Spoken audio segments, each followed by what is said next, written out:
మాదిరిగానే ఆర్ఐ వీఆర్ఓలు వ్యవహరిస్తున్నారు. తీరు మార్చుకోవాలి, లేకుంటే చర్యలు తప్పవని మంత్రి బీసీ జనార్దన్ రెడ్డి హెచ్చరించారు. నంద్యాల జిల్లా బనగానపల్లె మండలం యాగంటిపల్లె గ్రామంలో నిర్వహించిన రెవెన్యూ సదస్సులో ముఖ్య అతిథిగా రోడ్డు భవనాల శాఖ మంత్రి బీసీ జనార్దన్ రెడ్డి పాల్గొన్నారు. భూ వివాదాలకు పరిష్కారం చూపేందుకు నేటి నుంచి గ్రామాల్లో రెవెన్యూ సదస్సులు నిర్వహిస్తున్నట్లు మంత్రి వెల్లడించారు. అధికారులను అడ్డుపెట్టుకుని రాత్రికి రాత్రే రికార్డులను తారుమారు చేసిన ఘనత వైసీపీ ప్రభుత్వానిదని మంత్రి ఎద్దేవా చేశారు. సదస్సులో ప్రజలు ఇచ్చే అర్జీలను స్వీకరించి త్వరగా పరిష్కారమయ్యే దిశగా చర్యలు చేపట్టాలని జాయింట్ కలెక్టర్ విష్ణు శరణ్ను మంత్రి కోరారు. అన్ని అర్హతలున్నా పింఛను మంజూరు కాలేదని ఫిర్యాదు చేసిన దివ్యాంగుడికి జాయింట్ కలెక్టర్కు ఆదేశాలు జారీ చేసి అక్కడికక్కడే మంత్రి బీసీ జనార్దన్ రెడ్డి మంజూరు చేయించారు.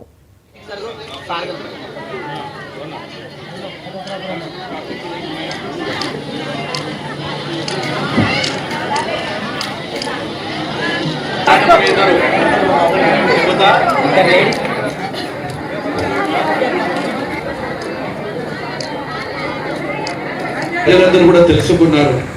వైఎస్ఆర్సీపీ నాయకులు గ్రామాలలో అరాచకంగా చేస్తూ ఈ యొక్క రెవెన్యూ సదస్సులను రాత్రికి రాత్రే చాలా మంది రికార్డులు కూడా మార్చేయడం జరిగింది.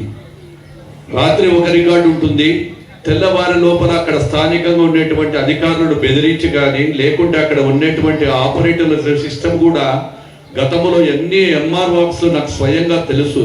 ఎన్ని రికార్డులు తారుమారైనాయి, మా రికార్డులలో పేర్లు లేవు, 1Bలో వేసేసినారు, అడంగళ్ళు అయినాయి, మాకు తెలియకుండానే కొన్ని రిజిస్ట్రేషన్లు జరిగిపోయినాయి అనేటువంటి అప్లికేషన్లు కానీ అర్జీదారులు కానీ వాళ్ళ బాధలు చెప్పుకోవడానికి వచ్చినప్పుడు చాలా బాధ వేసింది.